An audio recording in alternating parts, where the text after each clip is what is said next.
मध्य प्रदेश की रहने वाली इज़ाबेल एक ऐसी महिला जिन्होंने अपनी मेहनत से मिसेस इंडिया प्लैनेट प्रतियोगिता 2023 में मिसेस मध्य प्रदेश का टाइटल अपने नाम करने में सफलता को हासिल किया। इसी सफलता को लेकर दिल्ली न्यूज़ एक्सप्रेस चैनल में इज़ाबेल ने खास बातचीत की, तो देखिए क्या कुछ कहा इन्होंने।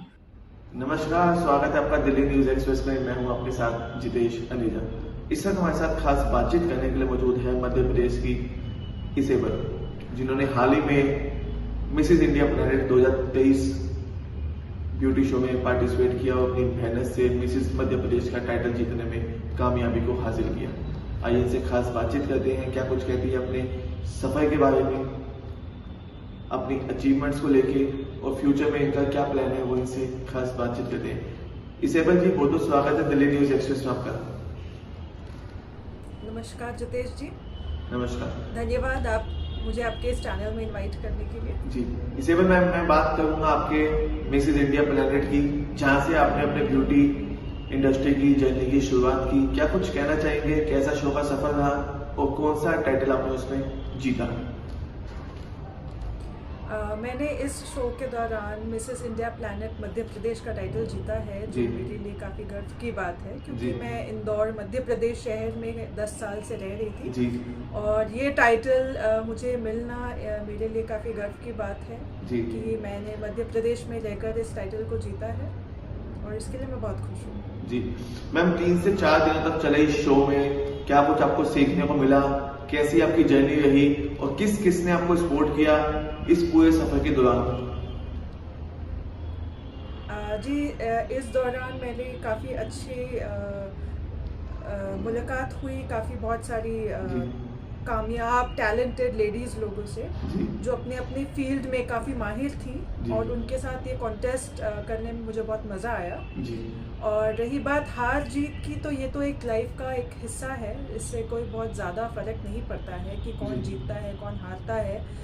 जब तक किसी का लक्ष्य उसके लिए तय होता है, तो जब तक इंसान कोशिश करता है अपने लक्ष्य पे काम करने के लिए, तो हार जीत मायने नहीं रखती है। जी इज़ाबेल मैम, जहाँ तक हमें पता चला है कि इस दिवाली आप अपने बॉडी के कुछ पार्ट डोनेशन करने वाले हैं, तो ये जो आइडिया है ये आपको कैसे मिला और क्या कुछ डोनेशन आप करने वाले हैं? मैं यहाँ पे आपको थोड़ा सा करेक्ट करना चाहूँगी कि ये बॉडी पार्ट डोनेशन की बात नहीं है, ये ऑर्गन डोनेशन की। जो ऑर्गन्स हमारे बॉडीज में रहते हैं, तो क्या होता है कि जब हम मर जाते हैं तो हमारे या तो हमें दफनाया जाता है या फिर हमें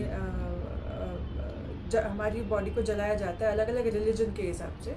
तो मैं ये आप बात सभी लोगों तक पहुँचाना चाहती हूँ कि हमारे मरने के बाद हमारे बहुत सारे शरीर के जो अंग हैं, ये बहुत से लोगों के काम में आ सकते हैं जिनके पास कुछ एक डिफेक्टिव ऑर्गन होता है या एक मिसिंग ऑर्गन होता है या फिर ऐसा ऑर्गन जो ढंग से काम नहीं कर रहा होता है। तो हम क्या कर सकते हैं कि हम अपने आप को as an organ donor register करा सकते हैं, ताकि जब हमारी मृत्यु हो जाए, जब हम नहीं रहेंगे इस दुनिया में, तो within 2 hours we can get operated और हमारे उस ऑर्गन को निकाल के किसी किसी ऐसे व्यक्ति को जिसकी उसकी ज़रूरत है उसे दिया जा सकता है, जिससे उसकी ज़िंदगी संवर सकती है। और जैसे हर धर्म में लिखा है कि हमें त्यौहार मनाने का जो सही उद्देश्य वही होता है कि हमें चैरिटी करना चाहिए, डोनेशन करना चाहिए। तो जो हमारे पास जो हमारी कीमती चीज़ है, अगर हम उसी को डोनेट करें, अगर हम उसी को चैरिटी करें किसी ज़रूरतमंद के लिए, तो ये बहुत अच्छी बात होगी और हम इस तरीके से हम एक त्यौहार को बहुत अच्छा एक रूप दे सकते हैं और एक बहुत सही उद्देश्य से हम उसे मना सकते हैं और किसी और ज़रूरतमंद इंसान के साथ हम ये खुशी बांट सकते हैं। जी मैम, ये सोच कैसे आई आपके दिमाग में कि हाँ मुझे इस तरीके का कार्य करना चाहिए इन त्योहारों के ऊपर? ये सोच इस हिसाब से है क्योंकि एक beauty pageant it's not about the overall beauty, बाहरी सुंदरता की बात नहीं है। ये दर्शाती है कि आपका मन कितना सुंदर है और आप जिस धरती पे रहे हैं इतने समय तक, आप इस धरती को क्या कंट्रीब्यूट करके जाना चाहेंगे आपके जाने के बाद।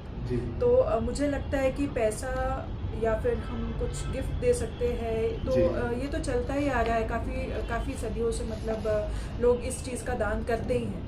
तो हम जो बेस्ट चीज़ हम डोनेट कर सकते हैं, जिसको हम दान में कर सकते हैं, वो मुझे ऐसा लगा कि हमारे शरीर का कोई एक हिस्सा जो किसी और के काम में आए, और ये दान करने से ये होगा कि हम हमारी ज़िंदगी को वापस से जी भी सकेंगे।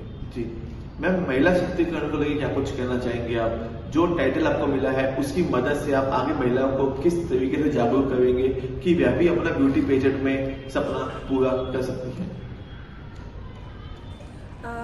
देखिए, सबसे पहली बात तो मैं महिलाओं से ये कहना चाहूँगी कि आप अपना एक लक्ष्य पहचानिए। जी ज़रूरी नहीं है कि आप अगर हाउसवाइफ है या फिर आप एक वर्किंग वुमन है, तो आप जो काम कर रही है बस वही आपकी ज़िंदगी है। जी। देखिए, आपको एक पर्पस जानना बहुत ज़रूरी है। जैसे मैं भी 17 साल से काम कर रही हूँ, जी और मैं बहुत सारी चीज़ों पे काम कर रही हूँ। जैसे मुझे कुछ रिसर्च करना है, मेरा वो काम चालू है, मैं पढ़ाती हूँ, वो काम भी जारी है, मैं एक बच्चे की माँ हूँ, तो मेरी बहुत सारी जवाबदारी है उसके प्रति, तो वो भी मैं कर रही हूँ। उसके अलावा जैसे एक मैंने मिशन जाना कि भाई मैं इस धरती को, इस सोसाइटी को मैं क्या दे के जाना चाहूँगी, तो मुझे ऐसा लगा कि शायद मुझे ऑर्गन डोनेशन के ऊपर काम करना चाहिए, या मुझे इस धरती को दे के जाना चाहिए, इस तरह से मेरा कॉन्ट्रीब्यूशन होना चाहिए। जी, एक महिला, तो ये मैंने एक लक्ष्य पहचाना। इस लक्ष्य को प्रमोट करने के लिए मुझे जो प्लेटफॉर्म मिला था वो था मिसेस इंडिया प्लैनेट का एक प्लेटफॉर्म, जिसके थ्रू मैंने इसके बारे में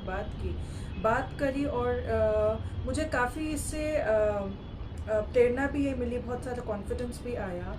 और मैं चाहती हूँ कि हर एक औरत को मैं ये बात समझाऊँ, ये बात बताऊँ कि जो आप करना चाहती है, पहले आप अपना एक दृढ़ निश्चय बनाएं, उसके बाद आप उस पर काम करना चालू करिए। ज़रूरी नहीं कि हर कोई आपको सपोर्ट करे। जी बात ये होती है कि अगर आप अपने लक्ष्य को लेके बहुत फोकस्ड है, आपकी तैयारी अच्छी है, तो आपको बहुत सारे ऐसे ज़रिए मिलते जाएंगे जो आपकी जर्नी को आगे अकम्प्लिश बनाने में, सक्सेसफुल बनाने में काम में आएंगे। जी इसे में हमें मैम, अपना लक्ष्य पहचानना ज़रूरी है। जी इसे में मैम, जाते जाते क्या कुछ संदेश देना चाहेंगे आप महिलाओं को, उन महिलाओं को जिन्होंने ब्यूटी पेजेंट में अपना कदम रखा है और एक सपना लेके वो आगे बढ़ रही है, पर कहीं ना कहीं उनके पास घर की जिम्मेदारी भी है, वो दोनों चीजों को कैसे मैनेज करें? देखिए, मैं अगर ये किसी एक औरत का अगर ये सपना है कि उसको ब्यूटी पेजेंट में जाना है और वो बहुत सारी जवाबदारियों से घिरी हुई है, तो मैं उनसे बस यही कहना चाहूँगी कि आप कोशिश करते रहिए। हार जीत मायने नहीं रखती, मायने ये रखता है कि आपका उद्देश्य क्या है, आपका लक्ष्य क्या है। अगर आपका लक्ष्य सही है तो उसके लिए आपको किसी एक ब्यूटी पेजेंट में जाके जीतने की ज़रूरत नहीं है, उस पर तो आप वैसे भी काम कर सकती हैं। ये आपका एक प्लेटफॉर्म है जिसके ज़रिए आप बहुत कुछ सीख सकती हैं, आप बहुत कुछ समझ सकती हैं, और इस प्लेटफॉर्म का यूज़ करिए इसलिए कि आप अपने लक्ष्य को प्रमोट कर सकें। आप इसको दिल पे ना लें कि भाई इससे मुझे जीत ही हासिल करनी है, या मैं अगर जीत नहीं हासिल कर पाऊँ तो मैं निराश हो जाऊँ। ये कोई बात नहीं होती है। बस आपको फोकस ये करना चाहिए कि हम अपने लक्ष्य पे काम करते रहें, और उसी से सबसे ज़्यादा कॉन्फिडेंस आता है, और वही मायने रखता है। जी ma'am, Mrs India planet team के लिए क्या कुछ कहना चाहेंगे जिन्होंने इतना बेहतरीन मंच सभी महिलाओं को? मिसेस इंडिया प्लैनेट टीम के लिए मैं यही कहूँगी कि अपना काम ईमानदारी से करते रहें, और जितनी महिलाएं अपने सपने लेकर आती हैं उन सपनों को पहचानिए, उन्हें भी सही तरह से मार्गदर्शन करें, और मेरी शुभकामनाएं उनके लिए। जी इससे पर मैम बहुत बहुत शुक्रिया आपका दिल्ली न्यूज़ एक्सप्रेस को समय देने के लिए, और जो आपकी सोच है, जो आपने अपनी सोच को बनाए रखा है भविष्य के लिए भी, उसी पे आप काम करते रहिए। यही हमारी शुभकामनाएं आपके साथ हैं।